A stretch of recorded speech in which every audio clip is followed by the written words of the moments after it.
a todos. Muchas gracias por su presencia. Muchas gracias a los organizadores. Y bueno, pasamos a la sesión científica y sin más paso a mi presentación, que lleva por título ¿Qué hacer después de los incendios forestales? Restauración ecológica y potenciación de la resiliencia de las zonas. Te voy a colocar un micrófono para las cámaras, porque si no, no escucho nada. Sí, perdona, gracias. Bien. En el año 2012 se produjeron 15.978 incendios y ardieron 216.893 hectáreas. Después de la Ribagorza, después del Pirineo, los incendios continuaron en Valencia, en Tenerife, Ampurdán, La Gomera, León, Tarragona, en numerosísimos puntos de la geografía. Estas son las imágenes de los dos incendios de Valencia de 2012. Este es el de Alcublas y este es el de Dos Aguas. Aquí los penachos de ceniza y de humo penetrando en el mar por vientos de poniente más o menos, y fíjense en la comparación con la dimensión de la albufera. En Alcublas ardieron 30.000 hectáreas y en Dos Aguas 21.000 hectáreas. El incendio de Alcublas pues, arrasó un monte bien estructurado, un monte maduro, muy productivo, con una intensidad tremenda en el incendio y que en la zona mixta de agricultura de secano y bosque pues dejó un paisaje de este tipo. El incendio de Dos Aguas fue en realidad el incendio que cubría otros municipios, incluía también el municipio de Cortes de Pallars, de Macastre y de Torís, y se produjo en junio de 2012. Fue también un incendio muy virulento y con afectación a la zona de bosque, pero también en esta zona hay una zona de uso conjunto, de zonas de agricultura, con viviendas de segunda residencia, con chalet, etcétera. Y como aparece en esa foto, y en este otro ejemplo de una vivienda rural que milagrosamente se salvó del incendio, y hubo situaciones dramáticas, como por ejemplo en este núcleo urbano, viendo acercarse el frente del incendio por ese barranco, que afortunadamente no llegó a la población, pero casi. O esta otra imagen del pueblo de Dos Aguas, absolutamente rodeado por los 4 puntos cardinales del incendio. Imagínense el miedo de los que se quedaron en ese pueblo con esta situación. Y pasando al 2018, 2018 fue un año de grandes incendios. Empezaba la era de los megaincendios y se produjo en todos los continentes. En Valencia tuvimos, cómo no, un incendio en Luchent, en Valencia, que quemó 3.000 hectáreas y que dio lugar a fuertes evacuaciones de población. Y esto es California, cómo no, California que ese año se calificó como el sitio donde se habían producido los 3 mayores incendios que nunca se habían producido en esa zona. Y según el periódico The Guardian, se iniciaba la era de los mega incendios, de los incendios de sexta generación. Bien, los incendios tuvieron también lugar en zonas donde tradicionalmente no se producían incendios. Por ejemplo, en los países nórdicos, Suecia, Finlandia, Dinamarca, y en el caso de Suecia, pues ese verano muy caluroso se produjeron grandes incendios en zonas que no tenían ni medios de combatirlos ni tradición de afrontar este peligro.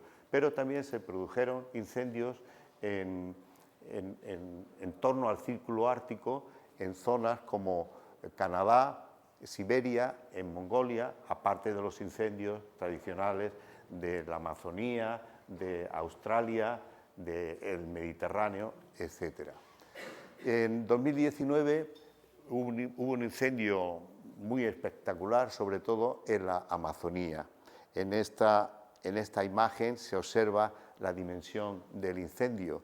Un incendio que tuvo más de 76.000 focos, con una tremenda emisión de CO2 a la atmósfera y precisamente en el pulmón del planeta, que aporta aproximadamente el 20% del oxígeno.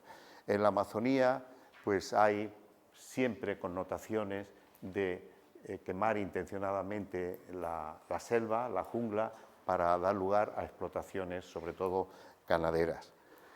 En el Mediterráneo, situándonos, por ejemplo, en Grecia y retrotrayéndonos al 2007, en este año se produjo muchos incendios, un total de 200.000 hectáreas que tuvieron un fuerte impacto económico.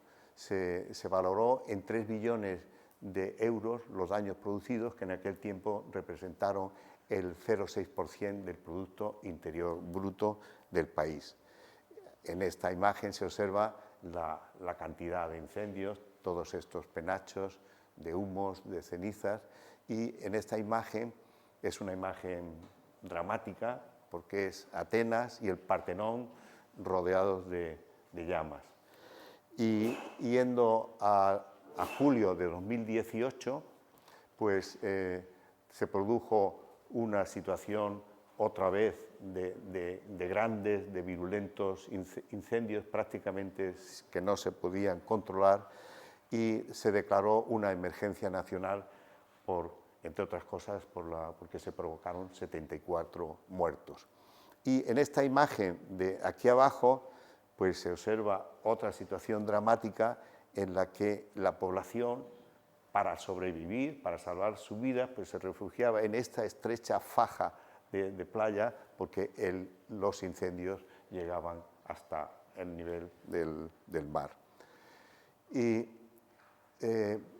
ya situándonos en el momento reciente, en la Comunidad Valenciana tuvimos el año pasado el gran incendio de la Val d'Ebo y solamente hace un mes, en el mes de marzo, el incendio del Alto Palancia.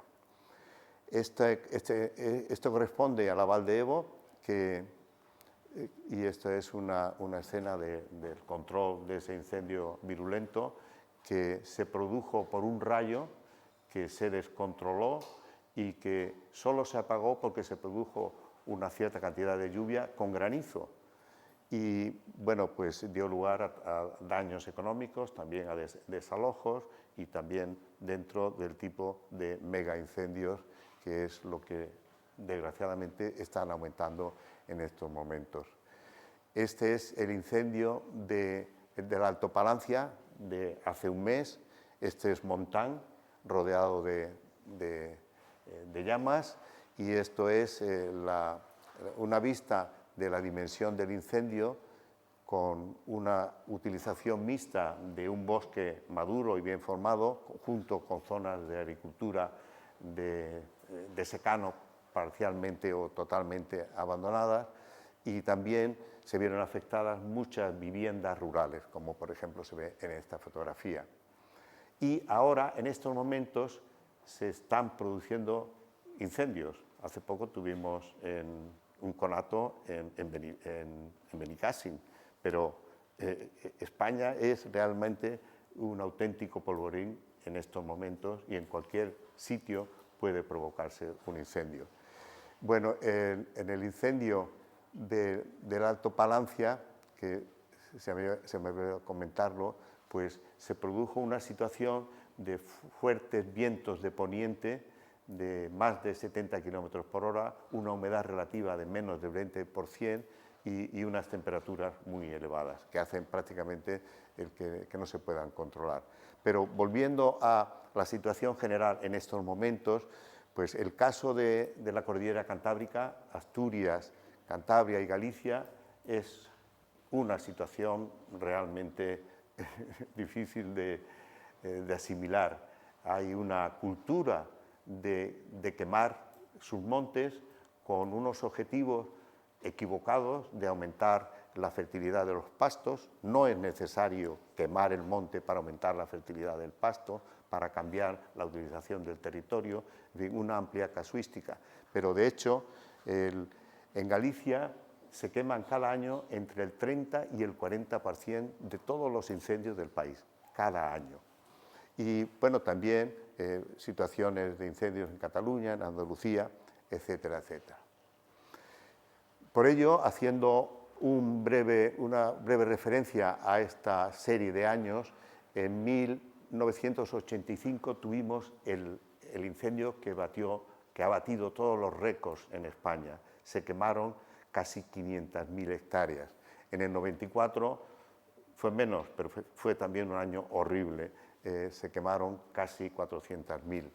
Y luego ha habido una alternancia de mejoría. En algunos años había menos incendios, otros años que había más, y esta alternancia normalmente se relaciona con las condiciones climáticas. Y bueno, y luego llegamos al 2022 y el 2023, en lo que se está disparando otra vez la intensidad de los incendios. Y actualmente las condiciones climáticas de sequía, temperaturas elevadas, viento y aridez, junto a nefastas intervenciones humanas, convierten a la península en realmente un auténtico polvorín. Este es un ejemplo de un mapa de riesgo de incendios de la AEMET del año pasado. Y esto es el año pasado, pero hoy día también estamos teniendo circunstancias en las que prácticamente todo el país está con riesgo alto o muy alto de incendios. Y cabe preguntarse, ¿es esto un anticipo de lo que nos deparará el cambio climático? ¿O qué nos dicen las predicciones? Y las predicciones, por ejemplo, las del Assessment Report del IPCC, pues son muy contundentes en el 6º informe. El cambio climático aumentará los incendios forestales. Y aquí dice que un clima más cálido potencia los incendios debido a veranos más largos, no solamente los veranos, también en invierno, en otoño, en primavera, que desecan los combustibles, facilitando la fácil ignición y propagación del fuego. Bueno, estos informes del IPCC son mucho más detallados, dan muchísimas, hacen reflexiones y consideraciones, son realmente un acopio de información muy interesante. Pero aparte de los informes bueno, no me pasa hacia atrás. Es un tema que preocupa, la conexión incendios y cambio climático, y lo que está tapado son informes de asociaciones de Estados Unidos y de organismos oficiales que alertan de esta situación de conexión cambio climático e incendios, sobre todo en el oeste americano, en el suroeste, California básicamente, pero en Europa también preocupa, y en España, por supuesto, y este es un informe de la World Wildlife Foundation que alerta de esta situación de alto peligro por los incendios. La significación global. Esta imagen de Moody's resume la situación de 9 días de julio del 2020, en la que se visualiza gráficamente cuál es la dimensión que tenemos en el planeta en cuanto a incendios. La Amazonía, África, sorprendentemente en Australia no hubo mucho, pero el sureste asiático, y esto que comentaba antes, de que se están produciendo también en zonas septentrionales, los países nórdicos, Siberia, Mongolia, China. En resumen, pues unos 4.000 millones de kilómetros cuadrados que se incendian cada año, que representan la emisión a la atmósfera de unas 7,8 gigatoneladas de carbono a la atmósfera, que equivalen a un 30% de las emisiones de combustibles fósiles. Las implicaciones socioeconómicas y ambientales en el contexto de incremento del cambio climático, pues resumidamente sería esta evolución de los incendios. Estamos pasando a los mega incendios, bueno, los GIF son los grandes incendios forestales, que son los que son de más de 500 hectáreas. solo 500 hectáreas. Los megaincendios y los incendios de sexta generación son unos incendios que han evolucionado en una tendencia incontrolable prácticamente. Normalmente o anteriormente el clima potencia los incendios forestales, pero estos grandes incendios modifican su propio clima, crean una situación de unas temperaturas elevadísimas y crean unas corrientes internas de convección que aspiran cenizas, pavesas, etcétera, que se elevan en la atmósfera y que a partir de una cierta altura condensan y se desploman. Y al desplomarse extienden los incendios en todas direcciones. Por eso hacen casi imposible su control, salvo que se llegue a una zona donde ya no hay combustible o se produce la beneficiosa lluvia.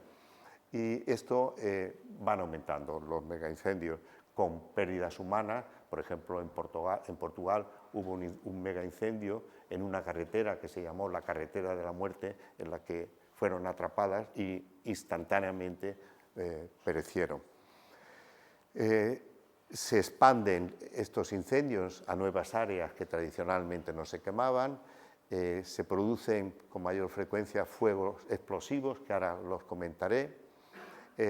Otra problemática nueva es el aumento de la incidencia en la interfaz forestal urbana, que complica totalmente la extinción, que da lugar a desalojos de la población, que encarece toda la lucha de extinción y que hace modificar las estrategias de combatir a los incendios. No es lo mismo combatir un incendio en el monte que no en una zona urbanizada o próximo a alguna ciudad. La espiral de degradación va aumentando y también aumentan las consecuencias de la degradación del territorio, que queda fragilizado, vulnerable a las lluvias torrenciales cuando lleguen, si es que llegan. Y desde luego pues hay un mayor aumento de pérdida de vidas humanas y de propiedades. Los incendios explosivos o blow-up fire. Este tipo de incendios se producen en unas condiciones climáticas determinadas, bueno, los tres factores, temperatura, viento y humedad, con una topografía determinada, normalmente en zonas con fuerte pendiente y sobre todo en zonas en barranco, que canalizan los flujos de aire y hacen que el incendio suba rápidamente. Y luego necesitan que haya un modelo de... No va hacia atrás. No, por favor. Bueno. El ordenador. Eso es. Gracias, Javier. Realmente no es una explosión, sino una deflagración. Y una deflagración que hace que la velocidad sea elevadísima. La velocidad puede alcanzar 120 kilómetros por hora. Y esto se produce sobre todo por este cono de la llama, que al ascender en la ladera o en el barranco va recalentando y resecando la parte superior de la vegetación, de manera que cuando llega el frente de llama, pues acelera su movimiento. Como ejemplo triste e histórico de estos incendios explosivos, pues tenemos el incendio que se produjo el 17 de julio en Riba de Saelices, en la provincia de Guadalajara, cuando unos excursionistas, haciendo una paella o una barbacoa, se le fue el fuego y ello dio lugar a la muerte de 11 brigadistas forestales. En la situación, pues vaya, perdón, con esto me aclaro mejor. La situación se produjo en este barranco,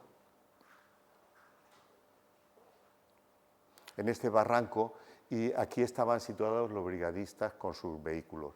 Entonces, cuando vieron que llegaba el frente del incendio, abandonaron los vehículos, salieron corriendo, pero el incendio los cogió en esta zona y murieron los 11 brigadistas.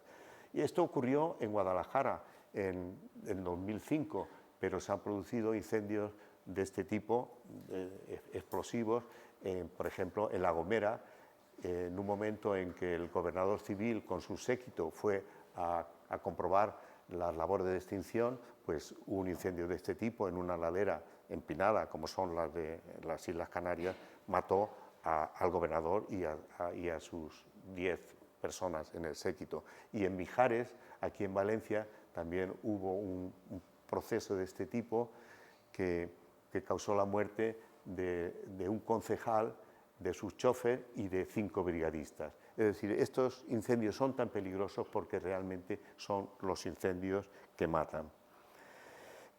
Conexión entre incendios y daños por inundaciones. Esta es una imagen clásica que se vio desde luego en las televisiones españolas y en muchas televisiones de Europa, que recoge el momento en que se produce el colapso del puente del Beniarbeig, después de una dana que produjo lluvias muy intensas en la zona de la cuenca de recepción, que precisamente estaba incendiada, y con un abandono agrícola, con un suelo en muy malas condiciones. Entonces, la energía de arrastre del agua, con esa energía destructiva, produjo el colapso de este puente. Este triángulo de incendios, estructuras artificiales e inundaciones, pues tiene múltiples consecuencias y casi ninguna buena.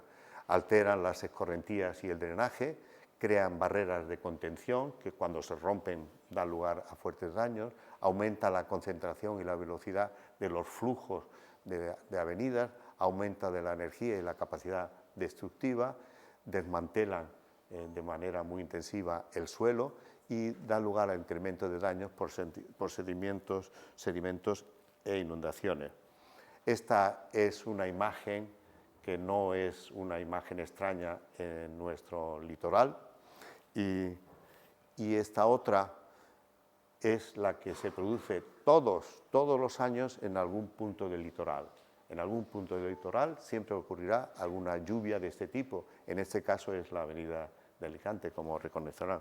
Y entre otros efectos, pues aquí aparece este penacho de sedimentos en el mar, no me atrevo, aquí. Esto es el río Júcar, esto es el Cabo de San Antonio, y esto representa millones y millones de toneladas de suelo fértil que se pierden irremediablemente en el mar después de algún episodio de este tipo. Así pues, ¿qué hacemos después de un incendio? ¿Qué hacer con el fuego? Hay otra pregunta también importante: ¿qué hacer para evitar los incendios? Pero centrándonos en esta primera, pues hay que reconocer que es un tema muy controvertido. Hay numerosos puntos de vista, numerosos planteamientos, numerosas opiniones, numerosos enfoques. Y esta disparidad es en parte como consecuencia de la heterogeneidad del bosque mediterráneo. El monte mediterráneo es muy irregular, con muchas situaciones muy distintas, distinta vegetación, distintos usos, distintos tipos de suelo, distinta situación de abandono o no. Y hay una pregunta importante que es el llegar a un consenso sobre qué queremos para la zona post-incendio, cómo queremos regenerar una zona degradada por incendio. Y por lo menos se asume que hay un acuerdo básico en que lo que se pretende, lo que se quiere es protección, restauración, servicios agroecosistémicos y prevención. Pero eso es un poco la teoría. Actualmente y hasta la fecha, el tipo de actuación más importante, pues recurre a los sistemas llamados tradicionales de actuación en las áreas quemadas. Estos sistemas de restauración básicamente persiguen la conservación del suelo y la corrección hidrológica, el mantenimiento de la capacidad productiva del monte, la disminución de los efectos de inundaciones catastróficas y la protección de embalses y la mejora del ciclo hidrológico. Y básicamente son dos tipos de medidas las que se aplican en este contexto de sistemas clásicos: las medidas preventivas o culturales y las medidas defensivas.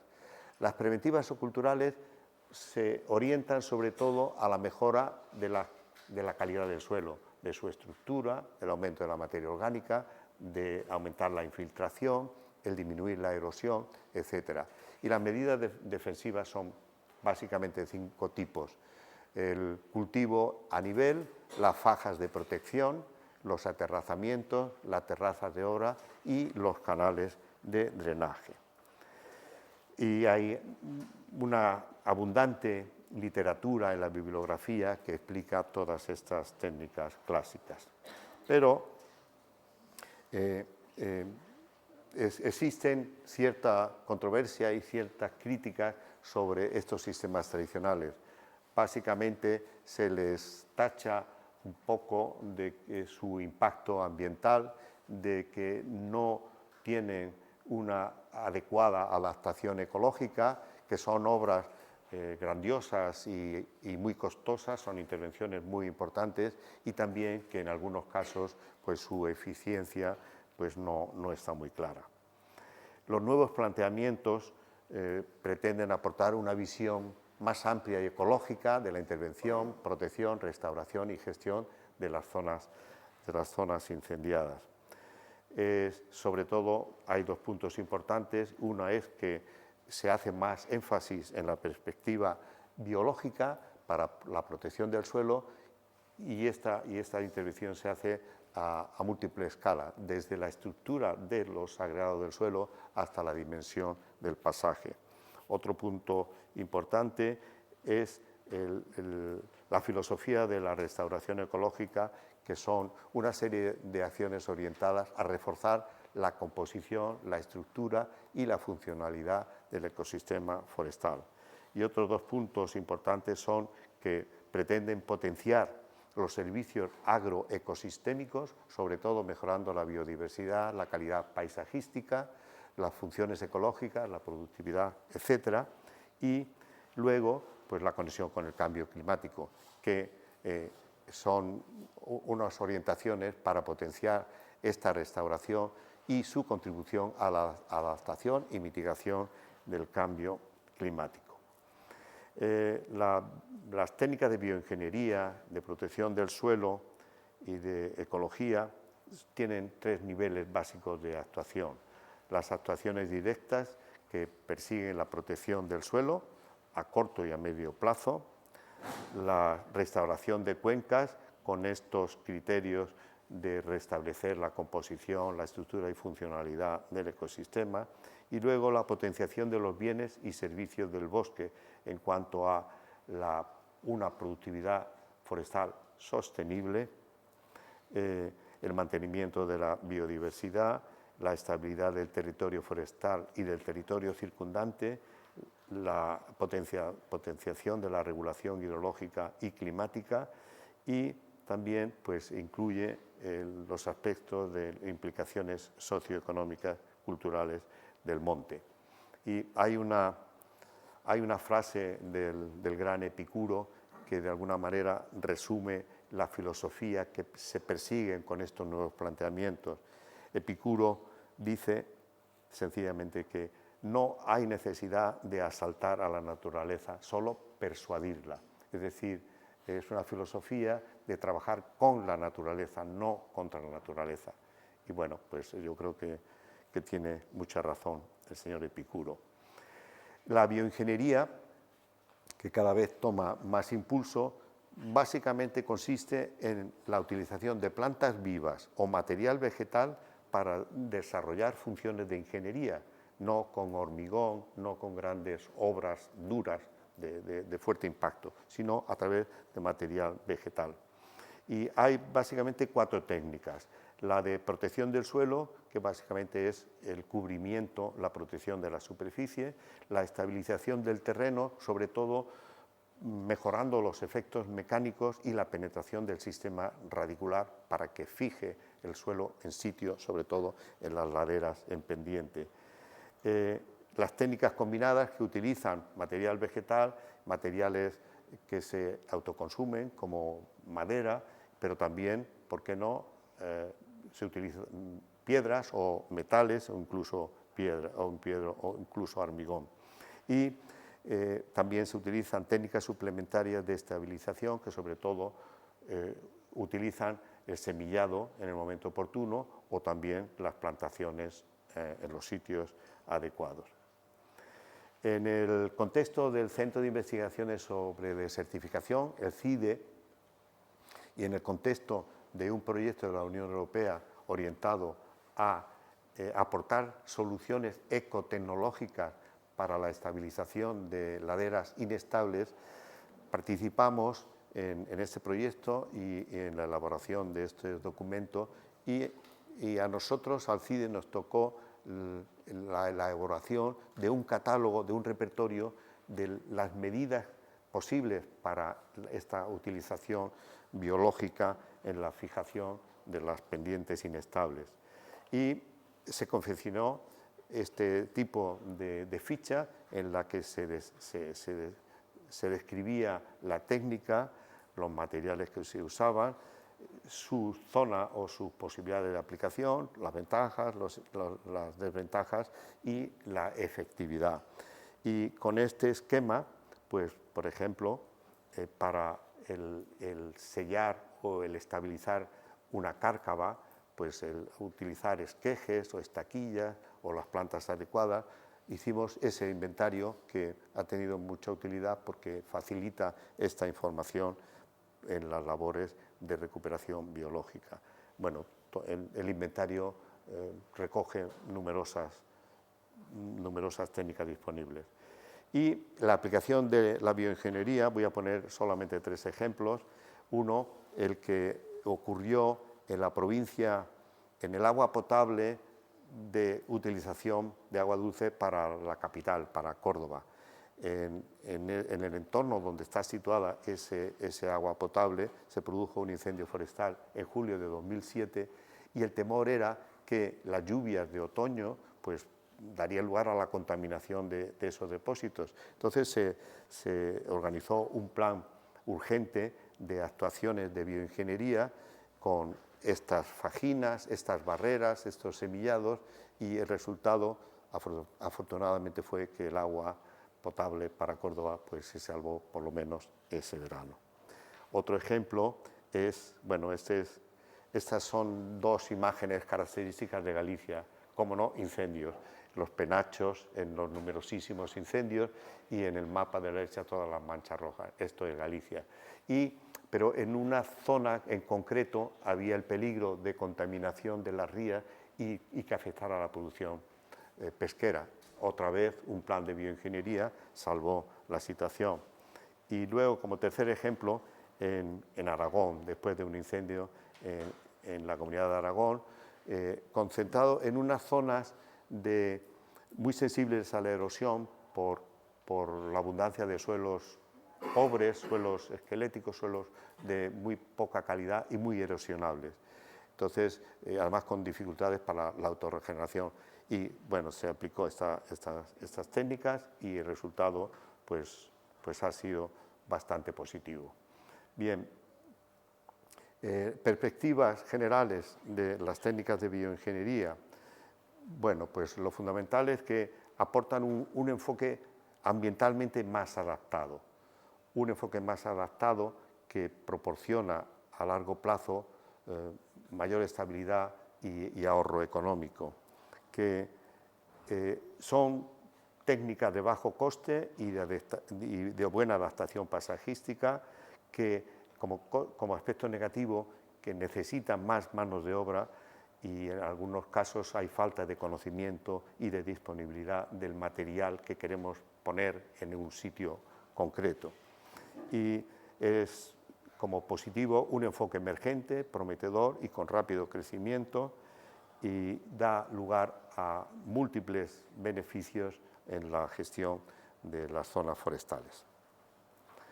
El Protocolo General de Protección y Restauración, voy a pasar rápido para no cansarles. Los que estén interesados en el detalle de estos protocolos, pues con toda confianza se pueden dirigir a mí y se los puedo facilitar. Estos protocolos pues constan primero de la evaluación, cómo ha sido el incendio, cuáles son los mapas. Luego hay actuaciones de emergencia, actuaciones prioritarias, porque en el incendio siempre se detectan algunas zonas que van a ser muy erosivas o unas zonas que van a contaminar alguna zona urbana o tienen un valor ecológico especial. Entonces hay unas actuaciones prioritarias de emergencia y luego las actuaciones de restauración que hemos ido describiendo, que son pues ya extensivas, y finalmente pues en estas actuaciones de restauración los 3 puntos importantes son el aumento de las comunidades resilientes, lo que comentaba al principio, cómo hacemos que el monte se queme menos o que esté más autoprotegido, pues introduciendo comunidades resilientes, la mejora de la diversidad y estructura y la potenciación de la sucesión ecológica. Y el cuarto aspecto del protocolo son las actuaciones ya que se mantienen a largo plazo, de prevención y de mantenimiento. Bueno, en cuanto hay comunidades como la de Galicia que cuidan el aspecto de informar a los propietarios y a los municipios y proporcionan guías de actuaciones en las zonas quemadas, lo hacen muy bien, hacen buenas publicaciones y es un buen servicio a la comunidad.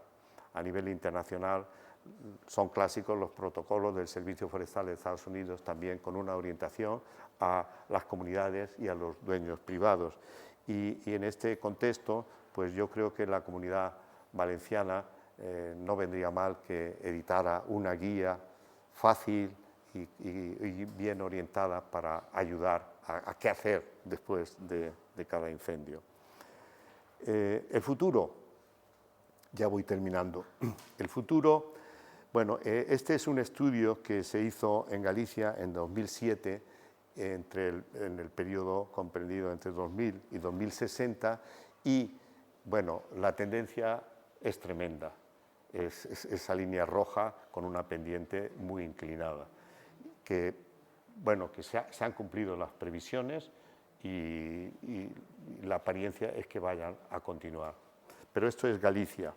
A nivel estatal, el MITECO, el actual Ministerio de Medio Ambiente, publica cada decenio una evaluación de lo que ha ocurrido con los incendios forestales en España durante ese decenio. El último es 2006-2015. Y son unos informes rigurosísimos, con una cantidad tremenda de información de todos los aspectos de los incendios. Yo creo que interviene la Guardia Civil, porque esa meticulosidad pues, de cómo se incendió, a qué hora, las dudas de lo que pasó, las especies, bueno, son muy enfermos, muy rigurosos.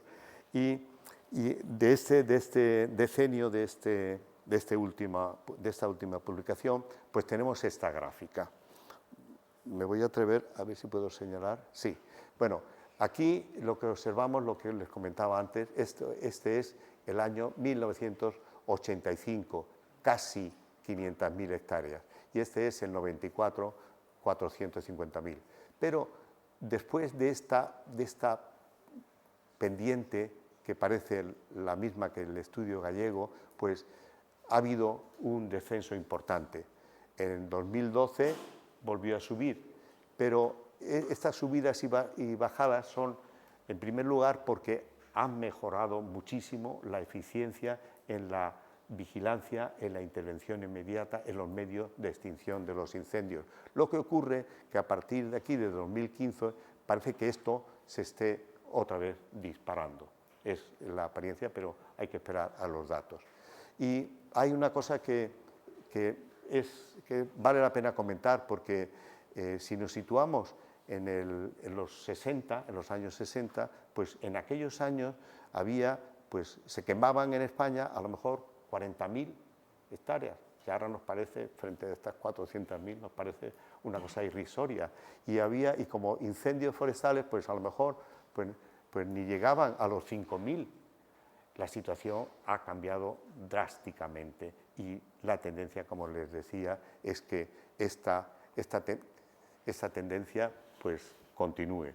Esperemos que no, pero es lo que parece. Concluyendo, nos enfrentamos a un aumento preocupante de los incendios forestales en las últimas décadas y a una tendencia de agravamiento debido al cambio climático. La sociedad y la naturaleza demandan nuevas estrategias de protección, restauración y prevención basadas en la eficiencia de la gestión forestal y los principios ecológicos. Necesitamos un bosque más autoprotegido y resiliente, adaptado a la sucesión ecológica y contribuyendo a la mitigación del cambio climático. Es necesario transmitir claramente a la sociedad la gravedad de las consecuencias de los incendios, porque quemar la naturaleza es quemar el futuro. Y termino con una frase que ya se ha citado esta mañana de nuestro querido conocido Mahatma Gandhi, que dice una frase interesante en el sentido que él considera que lo que estamos haciendo a los bosques del mundo no es más que un reflejo de lo que nos estamos haciendo a nosotros mismos. Y yo creo que es una reflexión pues, muy acertada. Y con esto termino mi presentación. Muchas gracias por su atención.